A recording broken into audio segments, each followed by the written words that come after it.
Halo, assalamualaikum. Ketemu lagi sama saya di channel Edo Wisata 98. Apa kabar kawan? Semoga di hari ini kalian baik-baik saja dan tetap bisa menjalankan aktivitas seperti biasa.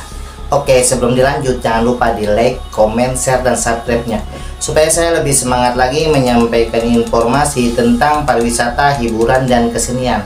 Nah, tapi kali ini saya mau cerita nih perjalanan saya waktu ngonten beberapa hari yang lalu di Pabrik Kosong. Nah, Pabrik Kosong ini berada di daerah Cikarang Barat, Kabupaten Bekasi, Jawa Barat. Nah, jadi katanya nih ada beberapa tahun yang lalu bahwa Pabrik Kosong ini pernah dijadikan tempatnya uji nyali.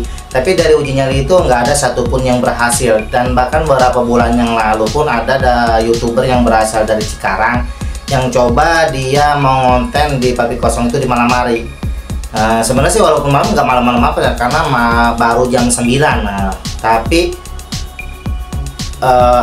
kontennya gagal semua gara-gara yaitu baru saja mereka masuk ke lokasi langsung diganggu, bubar akhirnya. Padahal dia nggak sendiri, kalau nggak salah ada temen-temennya juga gitu. Akhirnya gagal. Nah, kemarin saya coba ngonten di Pabrik Kosong itu. Terus terang aja saya nggak ngonten malam, jadi saya ngonten justru siang. Cuma siangnya saya pilih waktu-waktu yang bisa dibilang ya apa ya, bisa ditemui makhluk-makhluk halus yang minimal walaupun nggak berwujud ya, mungkin suara atau tingkah laku perbuatan yang bisa apa ya, membunyikan suara-suara gitulah. Jadi saya ngontennya kurang lebih mau menjelang sholat zuhur atau mau jam 12.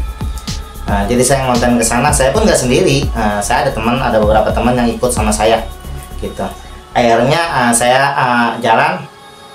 Emang karena kebetulan Pabrik Kosong ini ya namanya juga Pabrik Kosong yang udah puluhan tahun nggak pernah dipakai lagi lah, udah nggak pernah ada orang yang mungkin masuk. Jadi saya pas masuk juga apa ya, bener-bener jalannya itu udah nggak ada tapak jalan orang masuk gitu, semak belukar lah gitu. Jadi kayak sebenarnya kayak kebun ya, tapi kebunnya emang namanya kebunnya udah nggak pernah diinjak orang, jadi agak ngeri juga sih. Bukan ngeri sama makhluk halus, tapi ngeri sama binatang-binatang, misalnya seperti ular, karena ada beberapa juga benyawak di situ gitu. Ada beberapa benyawak dan benyawaknya lumayan besar paha lah gitu. Karena emang ada teman-teman saya itu emang ikut saya, ada sebagian emang dia sengaja mau berburu benyawak gitu, tapi sayangnya nggak dapat karena benyawaknya pinter-pinter. Terus jalan apa namanya, kita emang niatnya menuju ke Pabrik Kosong. Tapi sebelum ke Pabrik Kosong saya mampir dulu di mes bekas mes karyawan Pabrik Kosong itu. Jadi mes ini mungkin jaraknya kurang lebih 1000 meter ke arah Pabrik Kosong. Jadi saya ke mes dulu. Saya lihat di situ ada beberapa ruangan mes, mungkin sekitar 8 atau 10 lah gitu kurang lebih. Saya ngonten di situ dulu. Kalau di situ ya apa ya, nggak ada suatu hal yang janggal gitu, nggak ada suatu hal yang aneh yang saya temukan gitu. Jadi ya biasa-biasa aja gitu. Habis ngonten di situ saya langsung lanjut ke arah Pabrik Kosong. Tapi sebelum nyampe ke Pabrik Kosong saya mampir dulu di gedung. Nah, katanya nih si Abah nih, kebetulan si Abah ikut nih. Si Abah pamannya teman saya. Kata si Abah, ini nih gudang dulunya gitu. Nah, saya disitulah ngambil gambar beberapa, saya videokan di situ. Belum apa ya, belum ada suatu hal yang janggal di situ pun, masih biasa-biasa saja. Cuma kelelawar banyak, emang bener. Kelelawar emang bener banyak banget di situ. Ya malum yang namanya udah Pabrik Kosong udah puluhan tahun ya. Nah, saya tepatnya nggak tahu berapa puluh tahun gitu. Tapi kalau kata teman saya yang ikut saya, ya kurang lebih sampai 15 atau 20 tahun lah gitu kurang lebih. Terus habis itu saya lanjut lagi ke arah Pabrik Kosong.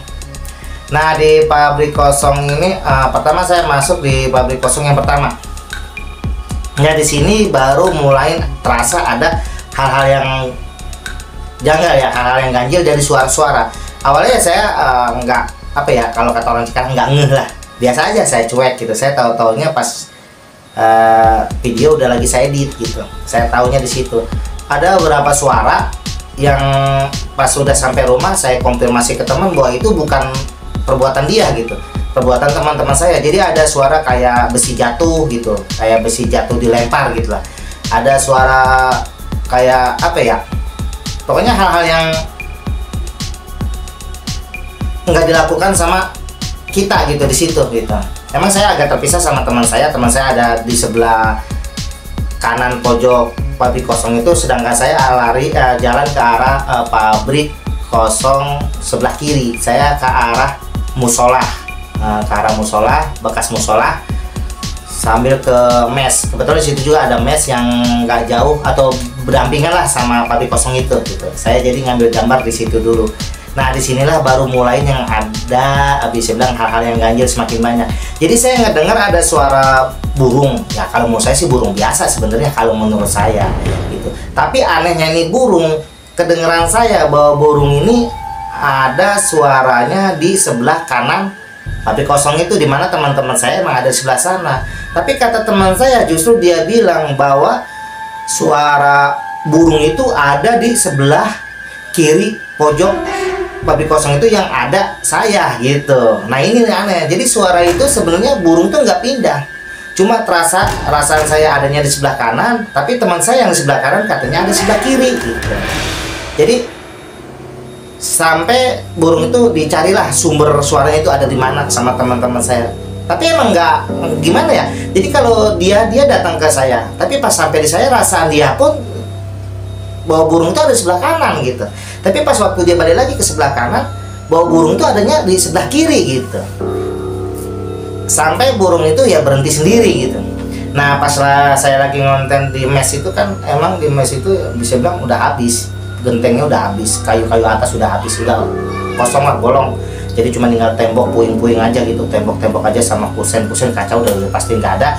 Jadi di situ pun di dalamnya itu udah banyak pohon-pohon yang akarnya dari atas gitu kan. Banyak kan kalau pohon-pohon yang biasanya kalau udah puluhan tahun sering ada pohon yang akarnya dari atas tuh turun ke bawah. Nah pas lagi begitu saya benar-benar terasa gitu. Cuma saya nggak ngomong sama yang lain, cuma saya bilang ini kelelawar ya gitu. Ya maksud tujuan saya supaya nggak bikin panik keadaan, walaupun memang sebenarnya siang bisa aja lari. Tapi kan kalau yang namanya panik kan jadi konten saya selesai. Saya jangan sampai konten saya selesai. Jadi dari pohon gede itu saya ngelihat ada bayangan putih nabrak ke arah badan saya, terus dia langsung terbang ke atas gitu. Itu kelihatan, emang kelihatan, tapi sayangnya ternyata di kamera nggak ada. Saya udah wah girang nih, masa pikiran saya wah pasti saya dapat nih gambarnya nih di kamera nih gitu. Oh pas saya lihat di rumah ternyata nggak kena gitu. Cuma saya ngelihat gitu, ngelihat ada bayangan putih, rambutnya kayaknya mah hitam dah, emang nggak begitu jelas banget. Jadi cuma kelihatan kayak bajunya, kayak tangan dibentangin itu, dia nabrak saya terus langsung terbang naik ke atas. Nah habis itu saya terus jalan dari bekas musola ke mes, lewati terus jalan ke arah sebelah kanan ke arah pabrik, ke pojok sebelah kanan pabrik, terus sampai saya keluar pabrik itu, terus saya masuk ke pabrik yang kedua. Nah di pabrik kedua ini kalau saya lihat di dalamnya emang kayaknya kayak ada bekas kantor. Nah saya coba masuk ke bekas kantor itu. Nah disinilah gitu. Jadi pas saya masuk, sebenarnya teman-teman saya ini juga masuk nih ke dalam pabrik kosong ini. Cuma teman saya nunggu gitu, nggak masuk ke kantor. Cuma saya sendiri yang masuk ke kantor. Saya coba ngambil gambar di situ. Saya ambil gambar di WC. Ada kalau nggak salah ada WC 2, kamar 2 gitu. Pas saya mau ngambil ke gambar di kamar, ada suara kayak orang ngegebuk pintu gitu, mukul pintu lah, buk gitu. Saya sempat kaget, tapi saya bilang biarin lah siang ini kan gitu. Kalaupun ada cuma suara kan, bentuknya kan nggak ada. Lain kalau ada bentuknya lah. Jadi habis itu saya pindah ke kamar yang sebelah lagi. Pas di kamar sebelah saya lagi ngambil, itu justru lebih jelas lagi karena dia mukul pintunya kayak pintu yang pas ada di depan muka saya gitu. Kenceng banget, saya pun kaget kan, karena ada lagi. Akhirnya saya keluar menghindar nih gitu ya, pikir saya ya namanya gimana ya, pokoknya menghindar dari hal-hal yang nggak mau saya inginkan gitu. Akhirnya saya keluar. Pas saya keluar ternyata teman saya di dalam pabrik kosong itu udah nggak ada. Dia udah lagi nunggu di pintu pabrik kosong. Pintunya kan besar banget, namanya pabrik kan ya. Dia bilang sama saya, "Bang, udah yuk bang ya, kita pulang," kata dia. "Emang apa?" "Ini kepala saya pusing banget," kata dia gitu. "Berat bang." Gitu. "Oh ya udah." Terus satu lagi, itu juga sih yang satu lagi katanya sesak napasnya. Dia bilang gitu. Terus saya tanya, "Iya," katanya dia, pucat banget ya. Napasnya sesak gitu. Wah, pikiran saya, wah bahaya nih ya gitu kan. Bukan apa-apa, ini posisinya kita datang nggak ada sama orang yang pintar di ahlinya gitu kan. Takutnya ini anak kesurupan gitu kan. Kalau kesurupan bahaya nih gitu kan gitu kan. Akhirnya yaudah ya kita pulang. Karena saking ya itulah.